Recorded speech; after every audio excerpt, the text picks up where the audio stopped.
do you need to be upgrading if you already have the Note 20 Ultra to the S24? Stay tuned and find out.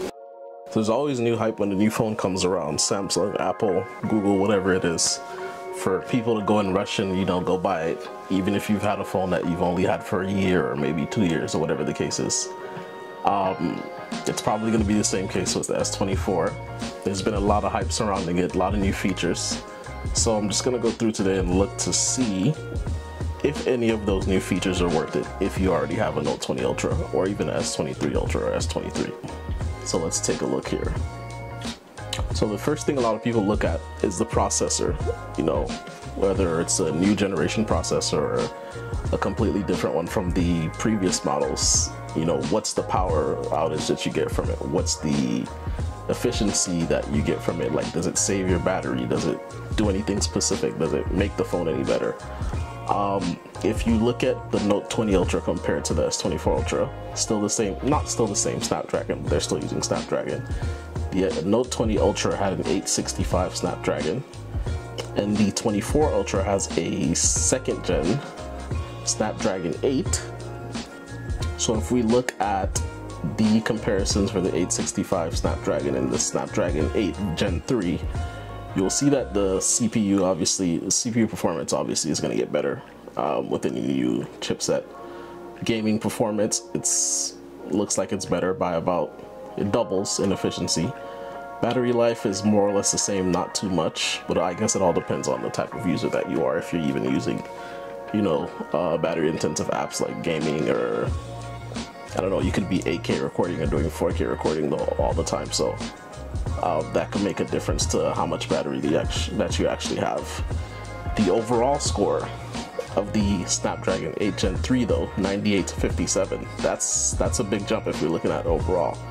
I mean, it's not any specific category or arena, so in terms of the overall chipset, that's a sizable increase. For a 3-year-old chip, is that something that, you know, could interest somebody in upgrading their phone?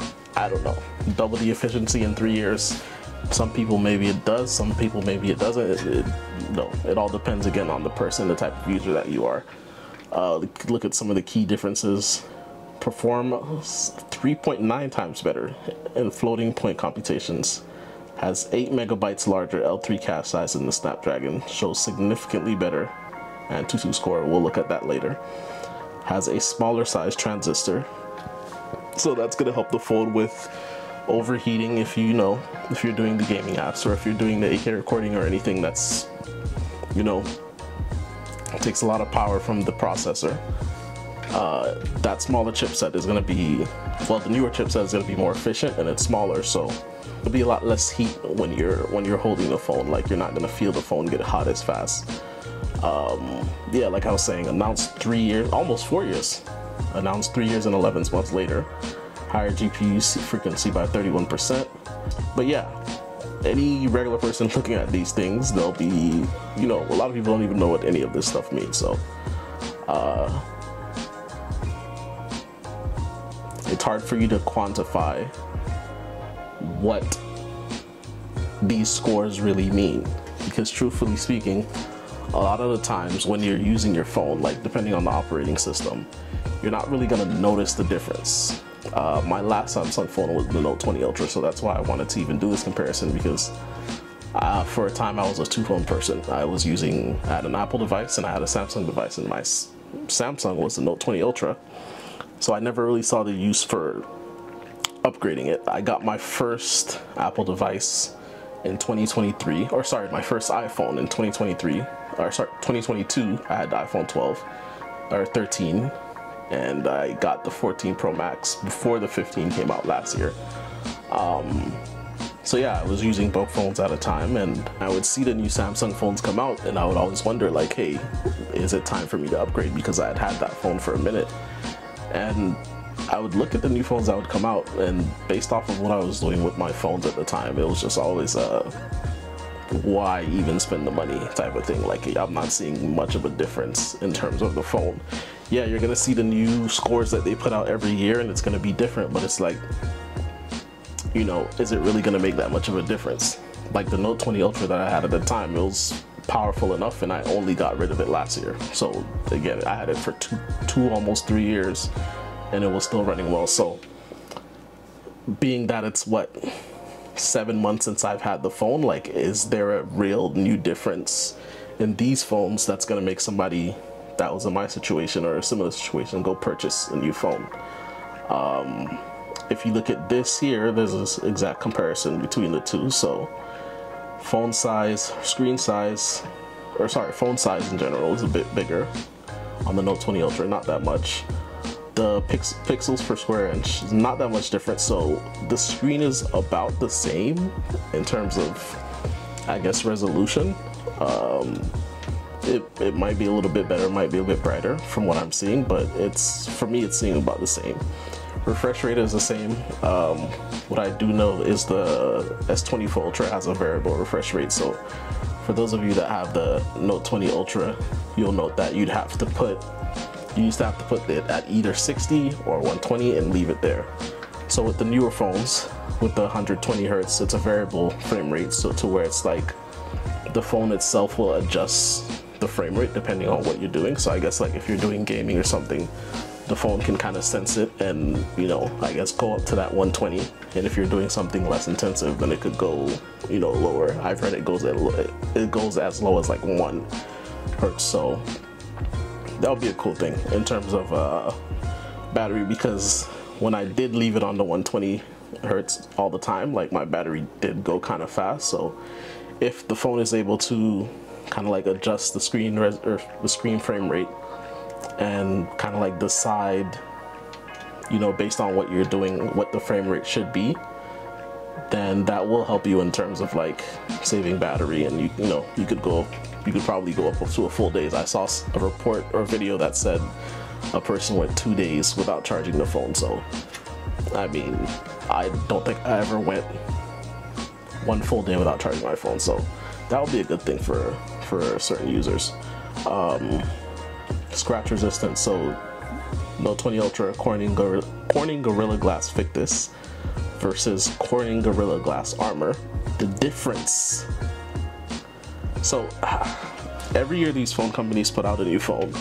They come out with these new, you know, Gorilla Glass or whatever screen they want to put into it, and it's like, I remember when the Note 20 Ultra even came out, it was like, oh, this is the newest screen and it's scratch resistant and this and that. And by the time I had my phone for a couple of years, like there was a bunch of scratches on the screen. I got lazy at one point and took off the screen protector, which was my fault, but there was a lot of like little micro scratches. So I don't know, I don't put too much stock when I see these companies put out a new thing that says, oh, this glass is 10 times more resistant than the previous. So it's like, you know, you're still gonna, it's not like I can't walk around without a screen protector on my phone. You're still gonna have to get one.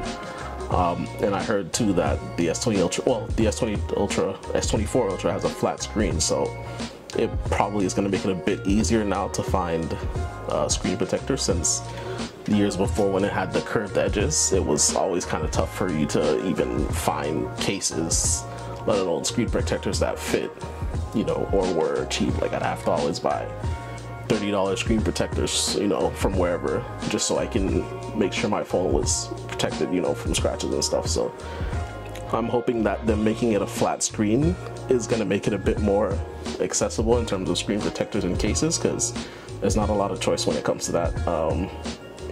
Chipset, like I was talking about earlier, 12 gigs of RAM. Doesn't say much else here, so but we can assume that it's going to be the 12 gigs of RAM on the S24 Ultra is going to be better than the 12 gigs of RAM on the Note 20 Ultra. 128. This came at 128 gigs with a micro SD storage up to 1 terabyte.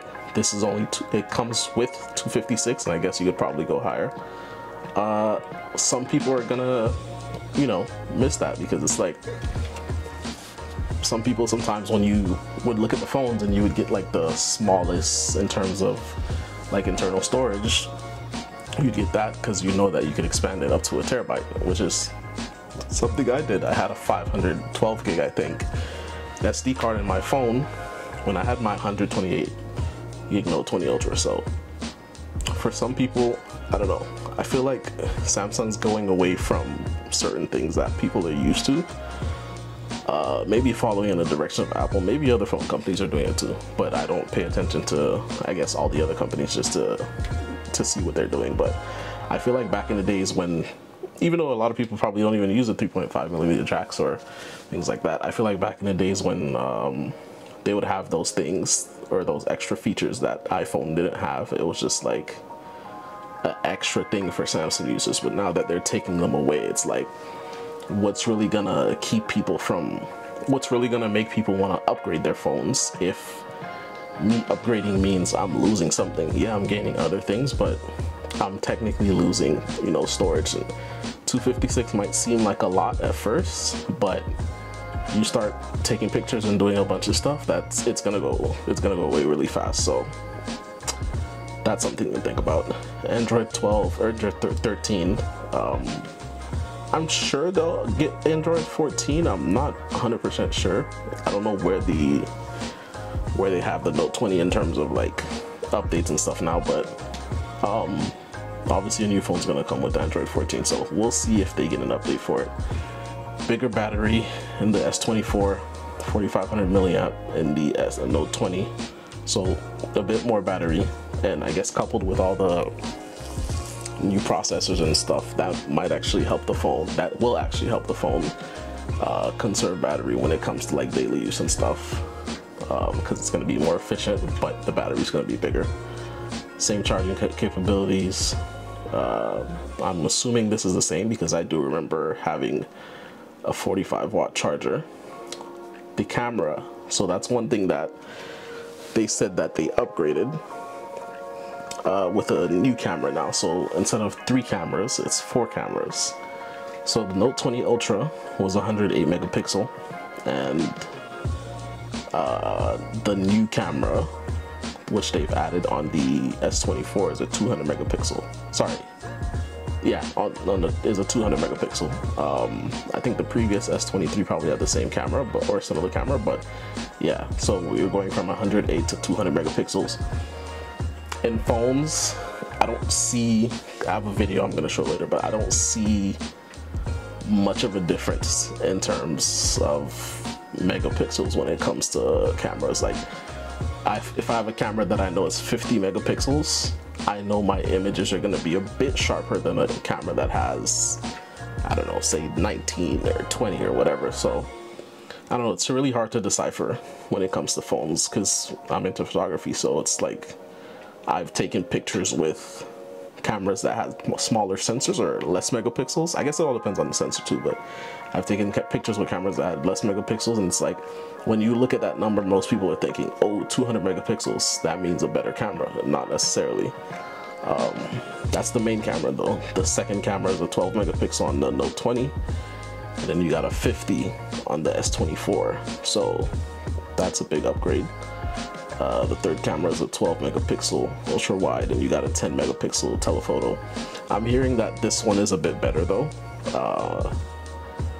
I guess we'll have to see when we're able to test it, but I'm hearing that the 10 megapixel, it does make a difference. Again, when you don't really know much about these things, it's like, what does this even mean? Like, I got 4 cameras on the phone. Are my pictures gonna be good? And if truth be told, most people are taking pictures on their phone to upload to Instagram anyway, so what's the use of having these great cameras if when you go to upload it on Instagram, it's like it comes out with a crappy picture, you know? So what's the point of even having all these these upgrades, if it's not gonna show when you need it to? Front camera, 12 megapixel, different from the 10 megapixel that the Note 20 had, so I'm assuming it's a bit better. 4K Ultra. This has 60 frames per second. I don't think the front camera on the Note 20 had a frame rate of 60. I think it was probably 29 maximum, if I'm right. Stainless steel. So this one's titanium like the iPhone 15, so I guess the edges of it makes it it's I don't know, stuff for me. Like, people are really dropping their phones like that, and if you get a brand new phone, you're probably gonna have a case on it. So it's like, I don't know if it looks nice. Yeah, titanium, it looks nice, but most of the time, like day one that you get your phone, you're throwing a case on there. So like, who really even gets to see their phone nowadays outside of the case? Like, if you're just walking around without a case, then you're just living a different life. But I don't see many people even, you know, after the first week of having the phone, it's like, all right, it's just another phone at the end of the day. Ultrasonic screen and screen fingerprint.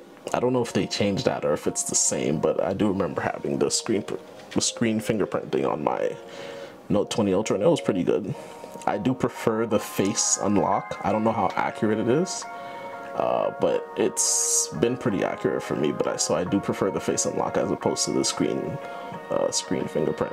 So yeah, like based on this, and you see the release date August 2020 versus January 2024, so almost 4 years. So that based off of all these things, it's like, is it really worth it to go? Like, I'm assuming everyone that's had a Note 20 at this time is probably done paying it off. So it's like, is it really worth it for me to go? I don't know how your phone companies work, but in Canada, it's like, if you want a new phone, that you go and get another 2-year contract and pay whatever tab is on top of it, or you pay it outright and pay it in cash. But yeah, is it really worth it for you to go like spend that new money on a phone and add another bill when you could take off possibly a $40 to $60 a month, you know, bill off your hands? So it all depends on the person. It all depends on what you want to do with the phone. If you're a power like heavy user when you have cell phones, then yeah, it makes sense for you to go and upgrade the phone, because you're gonna have all the new upgrades and all the bells and whistles. But if you're not really doing much with your phone, then it's like, it doesn't really make sense for you to do it. You don't either you can get a previous model or something else, but for you to go and spend, it's saying $1,300 US, where I'm at, that's probably closer to $1,700 or $1,800. For you to go spend that much money on a new phone, it's like, is it really gonna be worth it? So like I mentioned before, this is a video from a channel called Techie Artists, basically showing the camera comparison, or camera test comparison. So we're gonna take a look at a couple of these pictures and see, you know, if it makes sense for you to. So look at this first picture. This is the Note 20 on the right side. This is the S24 on the other side. I'm not seeing much of a difference. I mean, if you ask me, the colors might be a bit better in the Note 20, or they're pretty similar, but I'm not seeing a super like different camera here. Like when I'm looking at it, let's look at another part of the video. This is a close-up. Oh, this is a video. Okay, so I don't know what he shot this in, or he or she shot this in.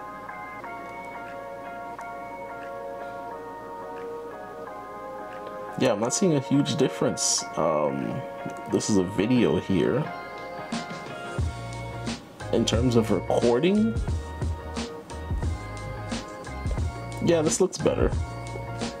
This looks better for sure, but I mean, is it worth the 3-year gap? Like, I wouldn't say so. This is a nighttime picture, and these look pretty similar. This is a daytime picture. So this picture here, like the colors look better in the Note 20 than they do here. But other than that, yeah, I'm not seeing a major difference. Look at this too. Yeah, colors look better here. I'm not sure if it's the settings on the camera, but you can see the colors here are a bit better. Sharpness for sure is gonna go to the S24 Ultra, but again, these look really close. Yeah, here this picture looks a bit better. So I guess it all depends on the setting and the environment that you're in for the camera.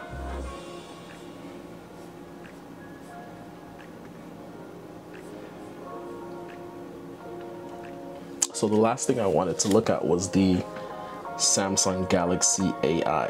So I watched a video before I started doing this video, and some of the main features that they were saying from the Galaxy AI was they have a translator app, or it's integrated into the phone now where it's live translation, and it's not like, you know, you talking to it, it translates, and then so the other person, you would change the language or whatever, and then the other person, you know what I'm trying to say.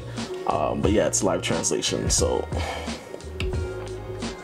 it's an interesting feature. I don't know why this is not playing, but it's an interesting feature to have. It's just like when are you really gonna use that though?